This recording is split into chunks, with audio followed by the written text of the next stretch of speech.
What's up, guys? Chase Oliver here, bringing you my classic pay-per-view reviews. Normally, I do these Sundays on my channel, but what happened was I was busy all Sunday. I didn't have time to sit down and watch the pay-per-view that you guys, the viewers, chose for me.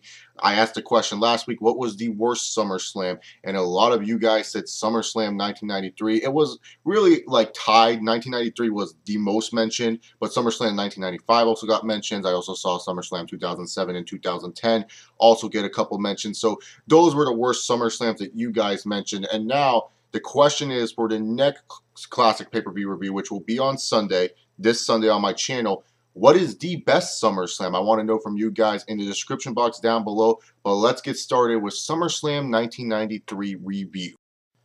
Alrighty then, let's start off with SummerSlam 1993. The show kicked off with Razor Ramon taking on Ted DiBiase. This match was okay. Razor Ramon won. Right guy went over. How did the dispute start, you should ask? Well, the Kid beat Razor Ramon on Monday Night Raw, and it was a surprising win. He became the 1-2-3 Kid afterwards. IRS and Ted DiBiase, otherwise known as Money Inc., were making fun of Razor for this. The Kid came out to defend Razor, and instead of doing a tag team match that would have made sense, they decided to split up these two matches into one-on-one matches. Okay, well, whatever. So Razor Ramon defeats Ted DiBiase in an okay opening match. It was good that they put Razor Ramon over here. You could definitely tell, man, Razor Ramon, this dude was a stud. And the WWE was going to try to make this guy into a star, and well deserving of it. I mean, Razor Ramon, if you guys go watch Razor Ramon back in the day, he was definitely someone that fit the 90s so perfectly. He was definitely that cool guy in the classroom that would just put his feet on the desk and say, hey, I own this place. He was definitely the guy that you wanted to be. Razor Ramon was a perfect example. And something that I feel like the WWE is missing today is like someone like a Razor Ramon, someone that, you know, fits with the times, the guy that's right, where it's like, you know what? I really want to be like that guy. That guy is cool. There's not really a character today in the WWE where I look at them and I say, you know what? I want to be like that guy. He is really cool. Razor Ramon was just cool. Hell, even today, I wish I was like Razor Ramon. That dude was a badass, man. But yeah, Razor Ramon ended up getting the win over Ted DiBiase. We move on forward to the WWF Tag Team Championship match. The Steiner Brothers, the champions, taking on the Heavenly Bodies. The Steiner Brothers won. Okay tag match. It's still always surprising to me to watch old Scott Steiner footage and just seeing Scott Steiner end up doing like a hurricanrana. Yeah, it was sloppy at times and he would always land on his head, but it's still surprising to me to see how freakish athletic this dude was. This guy, God, go watch some old Steiner stuff. For any of you younger fans that, you know, just view Scott Steiner and you know Scott Steiner more for his funny ass promos and not really his in-ring work, go watch some of his early stuff because you'll be impressed about what Scott Steiner could do back in the good old days in the ring. As for the Heavenly Bodies as a team, I just didn't really care for them in all honesty. Oh, and Jim Cornette managed the Heavenly Bodies. I don't think anyone really cares.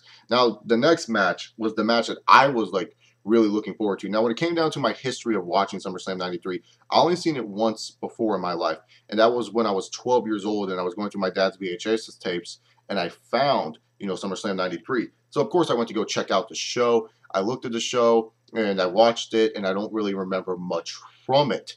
You know, back in the day, I was only 12. I didn't know about all these internet, and that wrestling was, like, not... I knew it was scripted / fake, but I didn't know about all these backstage politics and rumors and all this other crap. And so when I saw this match again, I was like, oh, wow, this is actually going to be good. Shawn Michaels and Mr. Perfect? Man, this could be a really good match.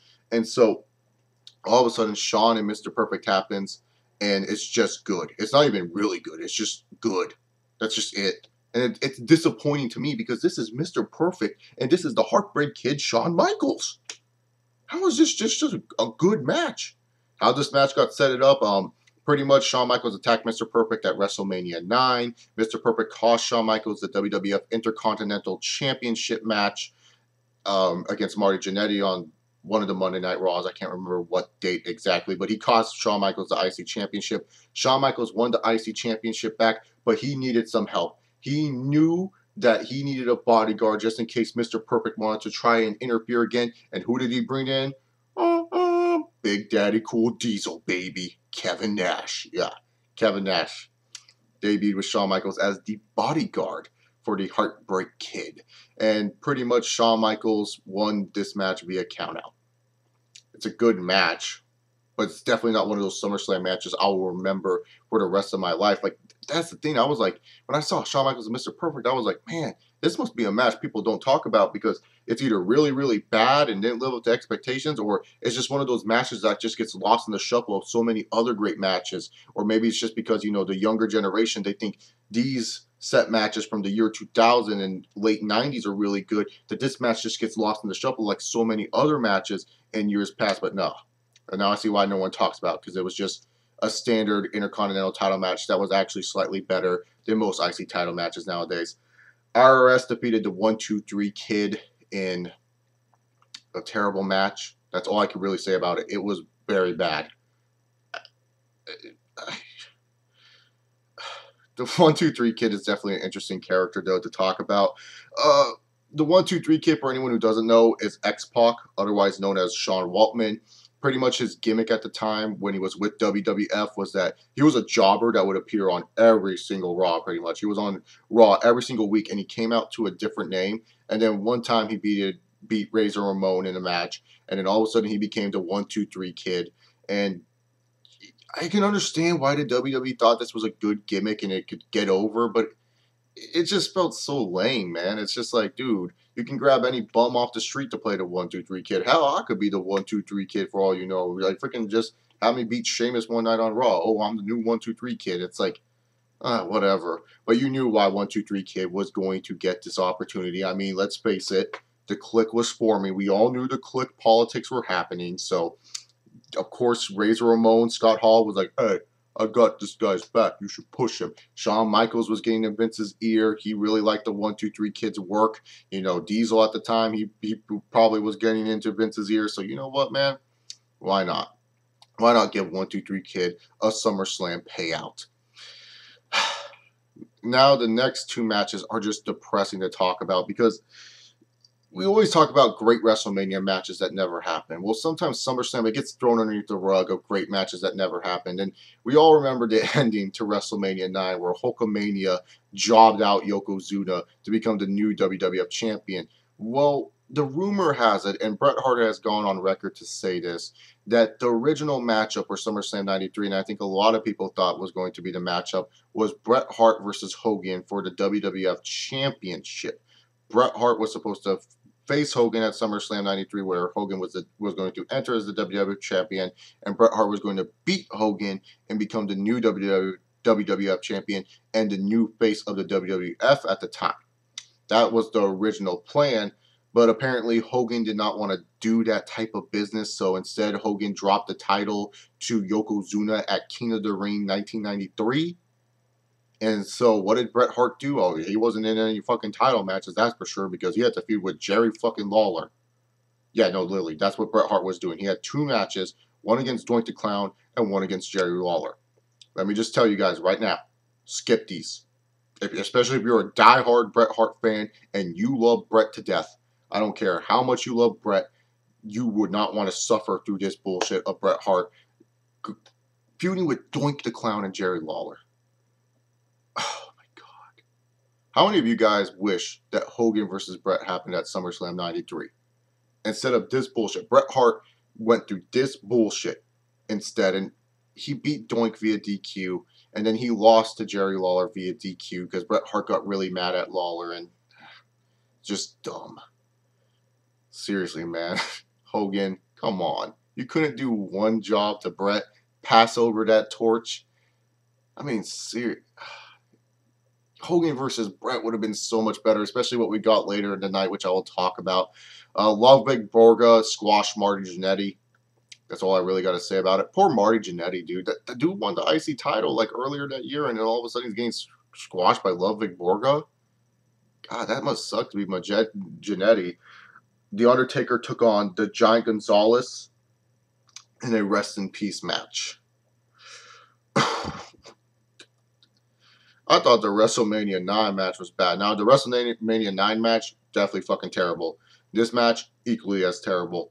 This is another match where you skip it. You don't watch it. You just forget Giant Gonzalez ever existed into the WWF's history. Like, you know, a lot of people give Khali fucking shit, and I understand why a lot of people give Khali shit, but seriously, you cannot tell me Khali is worse than Giant Gonzalez. God, Giant Gonzalez, dude. I don't know what they saw in this guy, but The Undertaker won, and that's the only thing that matters. Tatanka and the Smoking Guns defeated Bam Bam Bigelow and the head Shrinkers.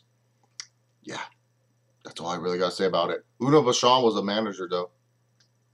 I mean, she couldn't wrestle this match. I don't know why, but she should have.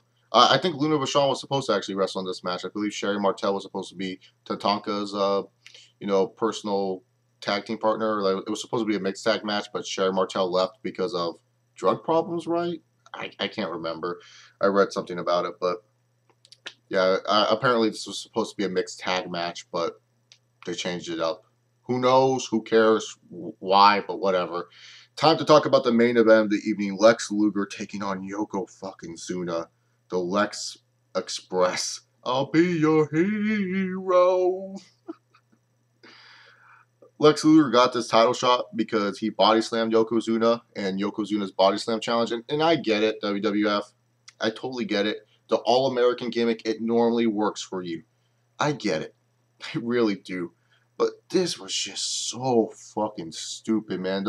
Luger and Yokozuna, I'm being dead serious. This match and the WrestleMania 10 match, I never thought Luger and Yokozuna meshed well whatsoever. None of their matches have ever entertained me going back and watching any of them. And this match was no exception. I was like, man, I hope this match is actually better than the WrestleMania 10 match, because when I saw Luger and Yokozuna, I was just like, you know what? If this is better than the WrestleMania 10 match, I'll be impressed. But this was just not good. It really wasn't good whatsoever. And it's so insulting. It's just insulting to fucking me, because it's like, you know, Luger wins this match, but he wins it via countout. And the WWF is acting like this is like a big celebration. Like, Luger doesn't even win, the championship. He doesn't even win the WWF championship. He just beats Yokozuna via countout, and they act like it's a big fucking celebration. All the baby faces are coming out to celebrate with Lex Luger. Fucking balloons and confetti is falling from the damn sky. It's like, dude, Luger, you didn't win the title. What's the point of even celebrating this occasion? Really, what is the point? You're celebrating for nothing. Cool, you beat Yokozuna via countout. You're not the champion, though. And this goes back to the thing where the U.S., and it makes Americans look stupid that, oh yeah, us Americans, we celebrate almost everything. It really made Americans look stupid that we would celebrate over a countout win. Luger did not become champion. And they make it like such a big deal that he beat fucking Yokozuna. He didn't become the champ. They didn't give him the fucking belt. God damn. It's like, why even have this big celebration? God, man. I would understand if, like, Yoko got DQ'd and then afterwards, Luger ends up body slamming him again and you set up a match for Survivor Series 93. I get it if they went down that route, but you didn't. You just had it where Luger just beats this dude via countout. Why should I be happy that this dude won? It just looks stupid. I don't know, maybe this is a generational thing, and I don't get it because I was born in fucking 1993, and I don't understand what's the big deal about winning by countout. And maybe it's because I've been watching wrestling for only since 1998, really, that, I don't understand that countout victories were that big of a deal in 1993, and I feel countout victories are just stupid in general just because of how my brain is wired because of my generational gap. I don't know if this is just a generational gap thing, but to me, winning by countout is not that big of a deal. It just looks stupid. SummerSlam 93 is definitely one of the worst shows. If there's any matches I suggest you guys as fans check out, I'd probably just say you could watch any other Razor Ramon match to see how cool he is. You could probably definitely watch another Scott Steiner match back in his young days to see how good he actually was as an athlete. Probably just Shawn and Mr. Perfect really is the only match I would suggest out of this whole fucking card. That was the only good match because the rest of these matches were terrible. It just was. I mean, oh, God. This was definitely not a fun show to talk about. Hopefully you guys in the comment section give me a better show to talk about when you guys give me what you guys think is the best SummerSlam of all time. Remember, comment section down below. what you guys think is the best SummerSlam. What did you guys think of SummerSlam 93? Are you guys with me on this one, that this is one of the worst SummerSlams? I can see why now a lot of people chose this one as the worst SummerSlam, because this one had really no redeeming factors to it. No redeeming factors whatsoever. I don't know. Maybe it's just a generational thing. Maybe I just don't understand why Lex Luger winning by countout is such a fucking big deal. But seriously, how stupid is that? You end the show with the babyface all celebrating that he won by countout, and you have confetti and baby.